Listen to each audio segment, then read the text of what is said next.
24th of January 2021.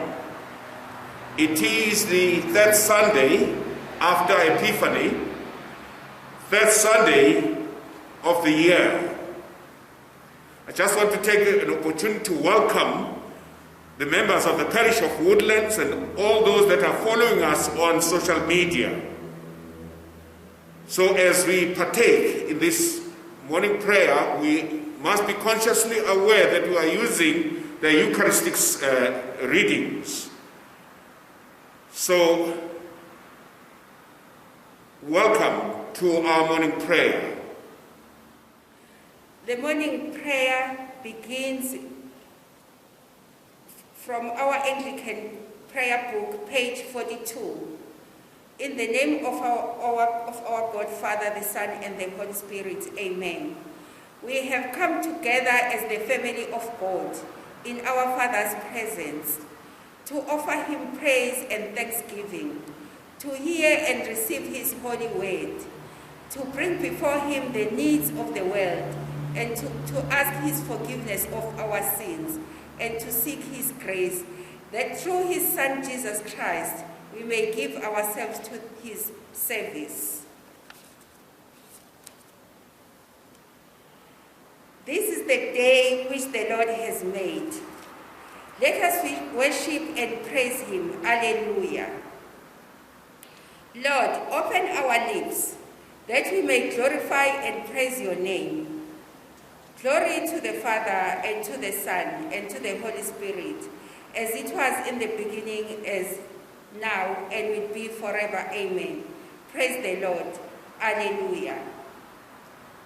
Oh, come, let us sing.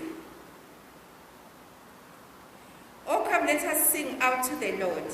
Let us shout in triumph to the rock of our salvation. Let us come before his face with thanksgiving, and cry out to him joyfully in psalms.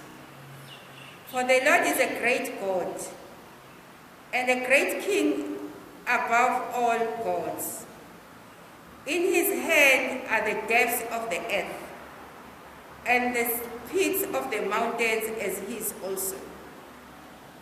The sea is his, and he made it. His hands molded dry land. Come, let us worship and bow down, and kneel before the Lord our Maker. For he is the Lord our God.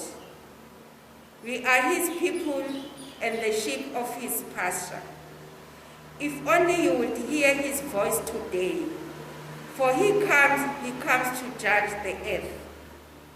He shall judge the world with righteousness and the people with his truth.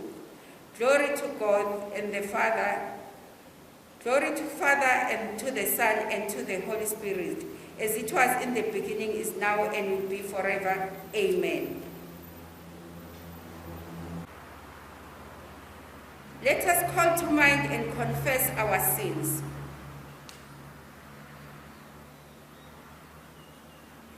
Almighty God, our Heavenly Father, in penitence we confess that we have sinned against you through our own fault, in thought, word, and deed, and in what we have left undone.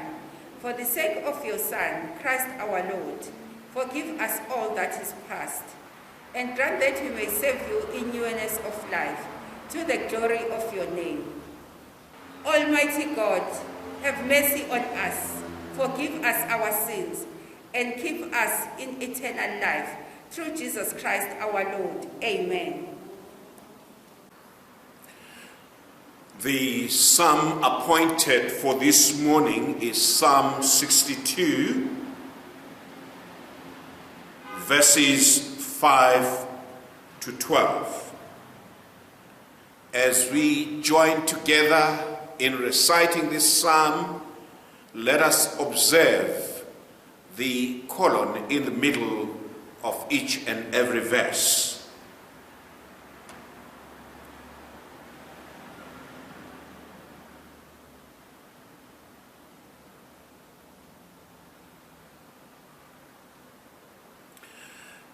Let's recite together. Nevertheless, My soul wait in silence for God, for from him comes my hope. He only is my rock and my salvation, my strong tower, so that I shall not be moved. In God is my deliverance and my glory. God is my strong rock and my shelter.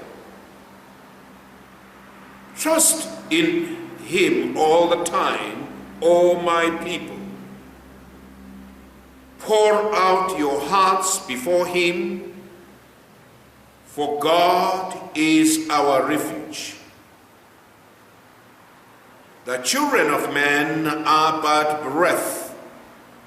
The children of men are a lie. Place them in the scales and they fly upward. They are as light as air. Put no trust in exhaustion. Do not grow worthless by robbery. If riches increase, set not your heart upon them. God has spoken once, twice have I heard him say, that power belongs to God. That to the Lord's belonging a constant goodness, for you reward a man according to his works. Glory to the Father, and to the Son, and to the Holy Spirit, as it was in the beginning, is now, and will be forever. Amen. A lesson from Jonah chapter 3, verses 1 to 5 and 10. A second time the word of the Lord came to Jonah. Go to the great city of Nineveh. Go and denounce it in the words I give you. Jonah obeyed and went at once to Nineveh. It was a vast city, 3 days' journey across, and Jonah began by going a day's journey into it. Then he proclaimed, in 40 days Nineveh will be overthrown. The people of Nineveh took to heart this warning from God. They declared a public fast, and high and low alike put on sackcloth. When God saw what they did and how they gave up their wicked ways, he relented and did not inflict on them the punishment he had threatened. Here ends the first lesson. The Song of Zechariah from page 46 in our Anglican prayer book. Blessed be the Lord, the God of Israel, for he has come to his people and set them free. He has raised up for us a mighty Savior, born of the house of his servant David. Through his holy prophets he promised of old that he will save us from our enemies, from the land of all that hate us. He promised to show mercy to our forebears and to remember his holy covenant. This was the oath he swore to our father Abraham, to let us free from the hands of our enemies, free to worship him without fear, holy and righteous in his sight all the days of our life. You, my child, shall be called the prophet of the Most High. You will go before the Lord to prepare his way, to give his people knowledge of salvation by the forgiveness of their sins. In the tender compassion of our God, the dawn from on high shall break up on us, to shine upon those who dwell in darkness and the shadow of death, and to guide our feet into the way of peace. Glory to the Father, and the Son, and to the Holy Spirit, as it was in the beginning, is now, and forever will be. Forever. Amen. The second lesson is written in the Gospel according to Mark, chapter 1, verses 14 to 20. Now after John was arrested, Jesus came to Galilee, proclaiming the good news of God, and saying, "This time is fulfilled, and the kingdom of God has come near. Repent and believe in the good news." As Jesus passed along the Sea of Galilee, he saw Simon and his brother Andrew casting in a net into the lake, for they were fishermen. And Jesus said to them, "Follow me, and I will make you fish for people." And immediately they left their nets and followed him.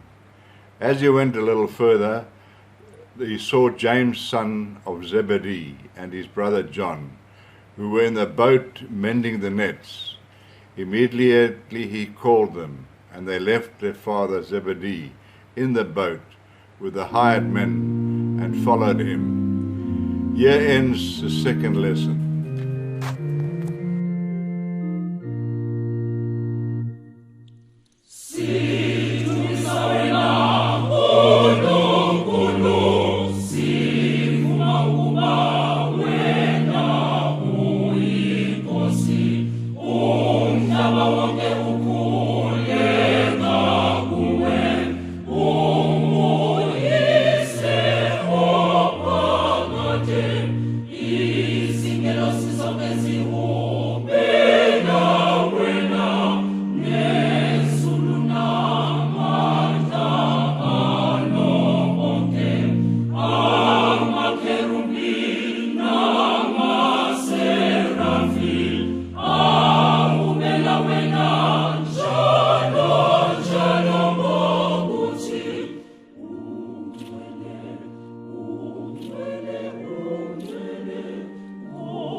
Let's join together in the Apostles' Creed from page 48 in our Anglican prayer book.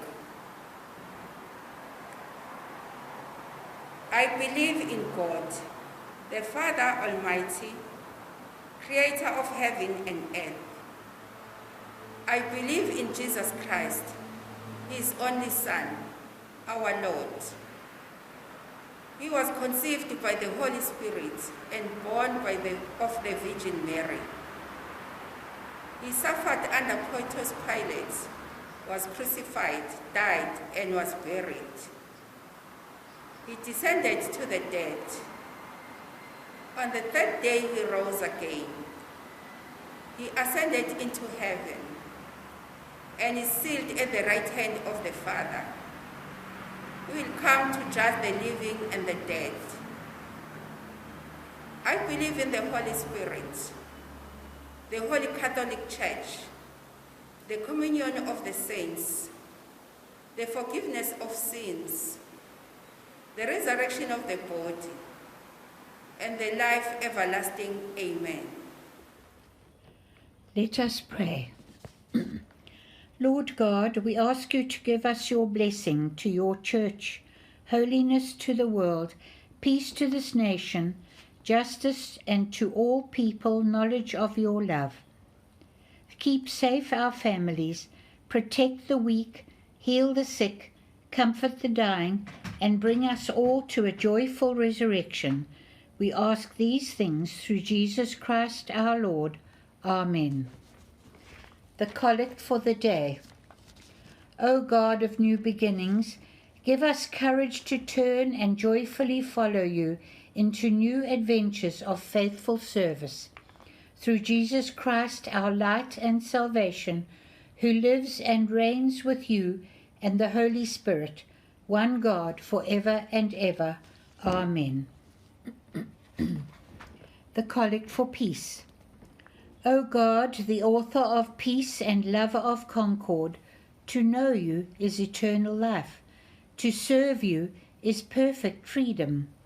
Defend us, your servants, from all assaults of our enemies, that we may trust in your defense and not fear the power of any adversaries. Through Jesus Christ our Lord. Amen. Almighty and everlasting God, you have safely brought us to the beginning of another day.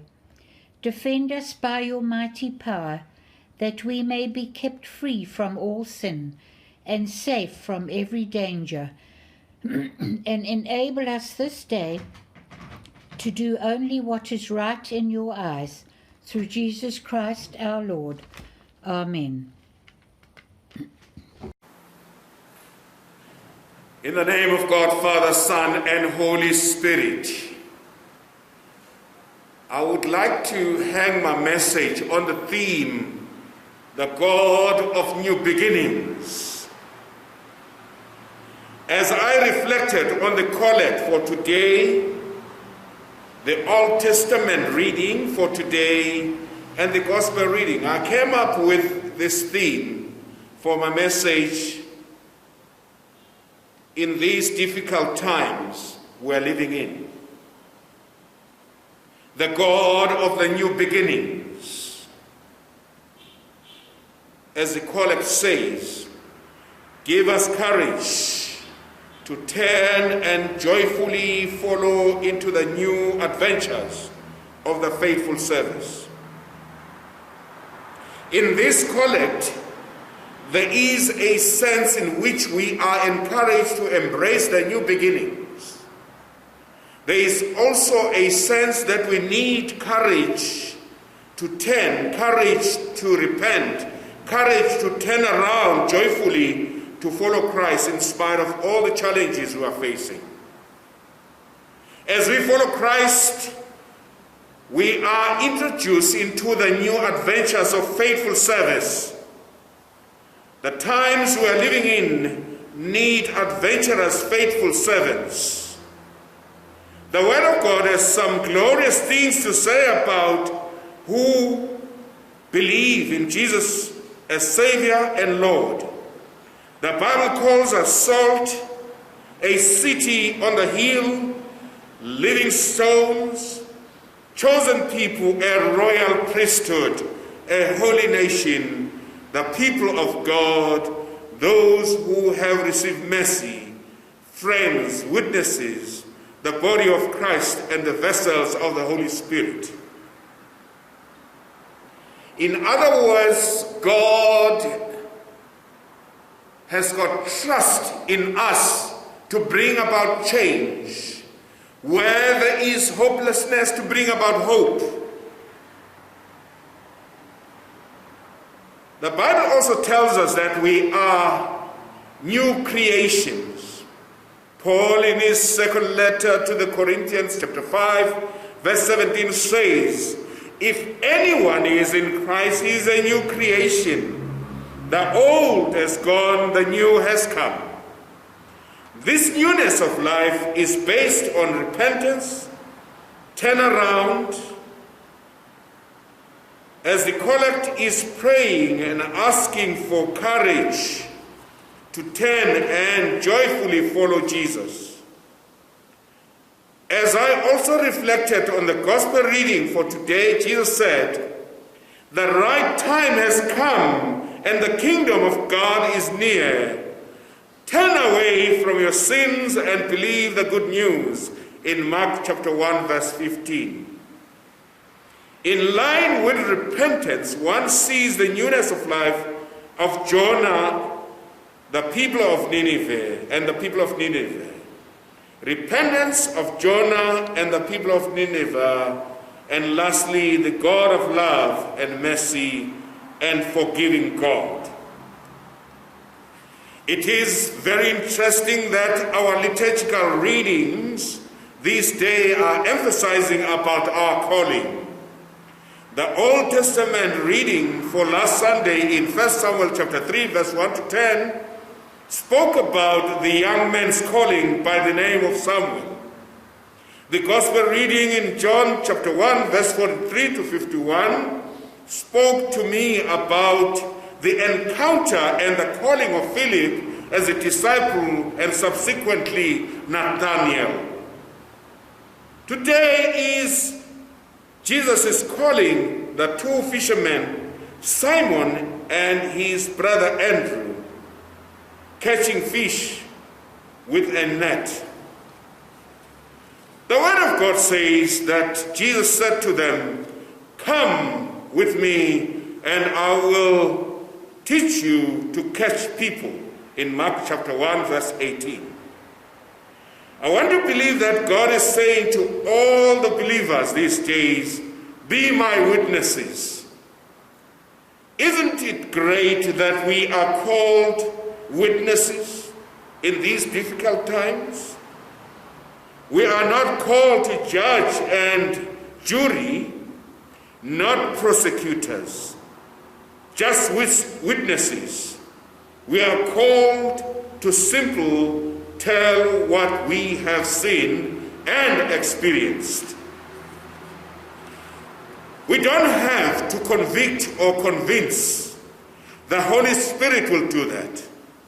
We don't have to prosecute or judge. We leave that to God. We need to be bold in our witnesses, even in times like this. Simply tell it the way it is. We need not add or subtract from the testimony that we have acquired. The Lord sees all this wonderful potential in us. The world may not recognize it, but God sees it. That is the opinion that matters. May I emphasize and conclude again by saying we are all called to pastoral ministry these days. At the Chrism Eucharist, which I was invited to preach on the 17th of April 2019, I highlighted the ministry of presence to the clergy of our diocese, to our parishioners in parishes. I still hold that view of pastoral ministry. I still hold that view of the ministry of presence.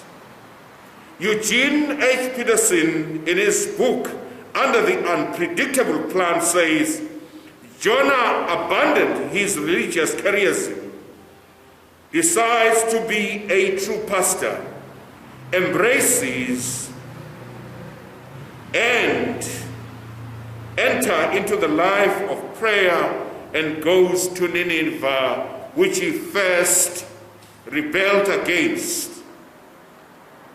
There we find him walking the streets of the city, doing what he was called to do, the work of the pastor, on page 122 of that book.